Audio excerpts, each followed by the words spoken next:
Oh, it's Patricia Warby, Alchemy Therapies, and my emotional audit, and all the other things that I do, my books, my podcast, and here you are on my YouTube channel. And today I want to talk about how vulnerability is the key to creativity.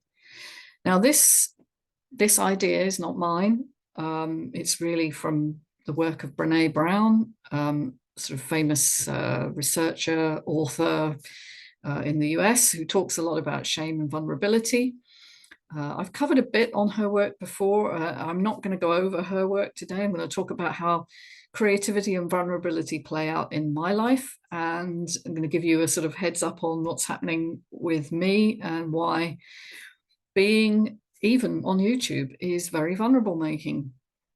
The first thing I guess I want to update you with is that my book, Microbiome Modification, which is a sort of proper reprint of a self-published book. This is published by Mercury, who are a publisher linked to De Gruyter's, who are an academic publisher based in Boston. It's all very exciting, you know, their name on the bottom. I had little control over.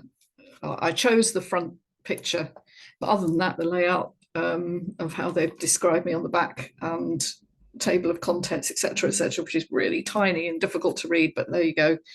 But the content is mine. That arrived yesterday in a massive sack from the US Customs Department. I'm talking meter sack, massive, and there were 5 books in there, and I wasn't expecting it, so it was a real shock. It was a surprise. So that's now out. I'm a published author. How amazing is that? And you should think, well, she should be, you know, pleased with herself, but it's really scary because, you know, up to now I've self-published and I've allowed myself to think, well, it doesn't matter if nobody buys them, they're out there, you know. Now I'm going to be presumably in a catalogue, I'll be being promoted and so on and so forth. So it's a really massive leap. And I kind of wanted to, it made me think what I want to discuss today is how people who stick their neck out and want to say something important have to make that journey with vulnerability. You know, you have to acknowledge that you're going to be potentially attacked, certainly going to be visible, and how other people have dealt with this. And I did promise you a review of the book by the Prince of Wales, as he was then, the King now, King Charles, the book Harmony, which I picked up secondhand, and is absolutely beautifully, lavishly illustrated. It covers so many different things: environment, architecture, finance, patterns in nature, just so much, really. His entire vision, which he wrote, it's quite a while ago. He wrote it in, I think it was 2009. It might have been a little later than that. Let's see, 2010. He wrote it with 2 people, Tony Juniper and Ian Skelly. And you know, when somebody else's name appears underneath, usually it's because either it's been ghostwritten, which could have been the case here, that he didn't actually write it, but he maybe gave the interview that was then transcribed and rewritten. I suspect that might be the case. I don't know. I don't suppose he's watching, so to tell me. I think it's a brilliant, utterly brilliant book in its scope. It's a shame, and obviously now it's a little old, and there are things that he's talking about here, incredibly prescient. You know, the destruction of the environment, how the society is kind of breaking down in some ways, you know, with toxic overload in social media and so on. It's pretty much come to pass. And now, of course, he's in the situation of struggling against, well, cancer, so having a cancer diagnosis. So it is a book I'd recommend if you do find it. I'm sure it's available. It must be. It's a really beautiful book, and it covers such a broad canvas, as I said. But I wondered then, does co-publishing with other people rather than just your own name, does that make you less vulnerable? And then in popped yesterday, the same day as my book arrived, Gabor Mate's new opus is just out in paperback, The Myth of Normal. I've had my eye on this for a few weeks. No, let's be fair, about a year, because I knew it was coming out in paperback. Up to now, it's only been in hardback, but this is the paperback version. I don't know if you can see, possibly you can, how tiny the type is. So this is a very dense book. It's fully referenced, it's fully researched, and yeah, nearly 500 and something pages. So that's going to take me a while to get through.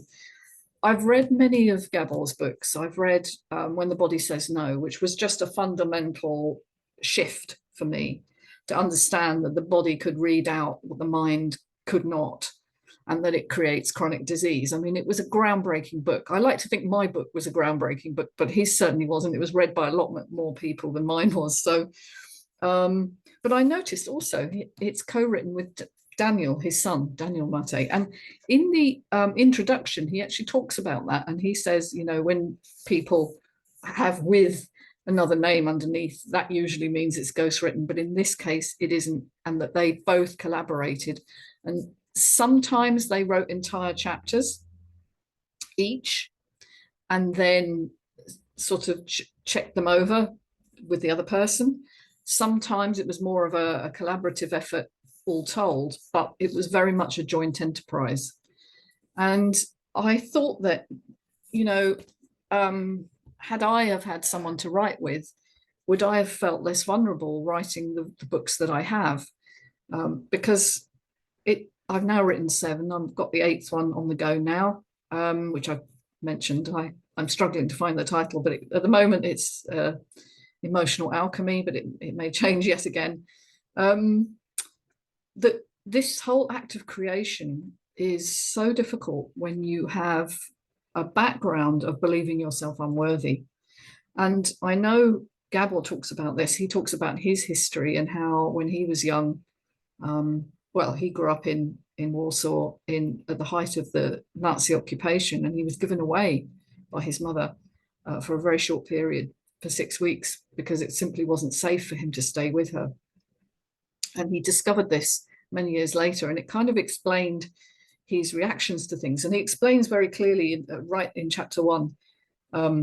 Actually, I think it was the introduction, about how the failure of his wife to pick him up from the airport one time after he'd had a very successful international tour caused this inner reaction in him that he couldn't meet her eye gaze. He couldn't respond to her apart from with grunts. You know, he was just so upset that she had failed to meet him at the airport. And then after a while, after a day, he reckons 24 hours of this behavior on his part, which was completely unconscious, of course, he just felt somehow very aggrieved by it. She called him out on it, and she said, "Oh, enough already." And it kind of shattered him out of his sense of grievance. And he kind of realized that even as a best-selling author and a person who talks about trauma and all the things he knows as a multidisciplinary doctor, you know, in 3 different board certifications, he can still react in ways that are unscripted, unconscious, and ultimately very destructive. And so, you know, all of us are vulnerable because trauma affects all of us, particularly relational or complex trauma, because these are the things that happen to all children when you're growing up, particularly if you're highly sensitive. And for me, the message in my childhood was don't reach too much, stay safe, because the world out there is dangerous. You know, you can fall foul of all sorts of calamities like financial ruin, or you can be, you know, made homeless or whatever, because all of those things had happened in my family at various stages, not just to my parents, but grandparents. And I know my maternal grandmother, for instance, really struggled to put a roof over her head and support my mother and her twin sister and brother. So I know that pattern is embedded in me, and therefore making the leap, as I have done, to write a book, not just 1, but 7, and publish them. And particularly now I have a published book by a publisher, not just myself, makes me feel a little uncomfortable, even as I am filled with, well, a certain amount of pride for what I've done. It took a long time. and gratitude that I could actually do that and learn how to do that, because it doesn't necessarily sit with my belief system, which is to stay small. Now, Marianne Williamson talked a lot about this in her famous quote about it is not our weakness that frightens us, it's our strength. You know, it's how good we could be if we only allowed ourselves to shine. I mean, that's not the exact quote, I'm paraphrasing, but it's about recognizing that each of us has a meaning and a purpose that we may not be fully in tune with, because we've got these messages from our childhood that have hidden them from us. And instead, we've replaced it with what we regard as our personality, which is in fact a construct of what happened to us and the meaning we made of that, that is itself an adaptation to the childhood wounds we've experienced. We've all experienced some.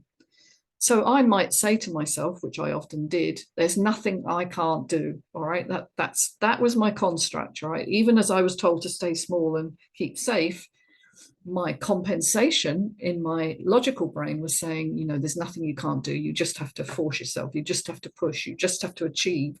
And so I did. I set on a path to achieving this, this, and this. I had multiple degrees, etc., etc., and now multiple books. You know, but does that make me happy? Not really. Not really, if it doesn't change my inner sense of self. And so you find people struggling against this vulnerability that's unconscious and inside them from past experience that they've internalized, overcompensating in their daily lives with this A-type pushing pattern, you know, of overachieving. And it's very contradictory. And the results that we often get are that we're not satisfied by our lives. We're not actually feeling what we should be feeling, which is contentment, which is a feeling of peace in our lives. That's what all of us are wanting, really, is just to feel at peace with ourselves. And that may therefore be elusive, even if we've achieved loads of external things. Because happiness, contentment, they're not the same, by the way. Happiness tends to be more conditional. It's elusive because it hasn't changed the essential pattern of who we truly are and what we actually have come to believe about ourselves. And that comes down to this feeling of self-worth, as I've said. So if you don't feel worthy of success, you will actually sabotage yourself in very many ways. You will not turn up to things that you know would be good for you. You might not apply for the jobs that you think are beyond you. You might do the job, but subtly make mistakes because you don't feel worthy of doing any better. In your personal life, you may pick people that remind you of past experiences. It's all unconscious. You'll feel familiar and comfortable with people who are ultimately quite destructive for you. So there are multiple ways in which this will sabotage your ability to live life well in the way that you truly desire. And you might start to notice that these patterns keep recurring and wonder why. So we're all vulnerable. We all have past experiences that we haven't metabolized, that we haven't dealt with, that are scripting responses in the here and now. And in order to circumvent them, we can't push through them whilst ignoring them. We have to actually come to terms with our own vulnerabilities and our own internalized belief systems and seek to transcend them in some way by allowing them to be witnessed. And so gradually, through whether you work with someone else or you work on your own, what you're trying to do is not squash your vulnerability, but to engage with it and understand where it came from. And I think that really is the birthplace of creativity. It's where new ideas can come into formation because you are challenging the scripts, the habitual responses that you learned. Nothing new comes out of running the same old program. And so if you want to explore a new response, you have to be challenged. Now, that can be through extending yourself in new ways. It can be working one-to-one in therapy. It can be taking up a new job or a new country of residence. Whatever ways that you choose to challenge yourself, it's helpful if you can notice the reactions in your body and be curious about them rather than being afraid of them or reacting against them. So, folks, if any of this sounds interesting to you, I'd really like to invite you to come and join me in the community sessions, which I run monthly. Maybe have a look at my book, The Scar That Won't Heal. Look out for microbiome modification as well. I didn't choose that title. As a technical book, you know, how you can change your inner self. And please, whatever you do, don't give up. Be creative, be curious. Take care. Bye for now.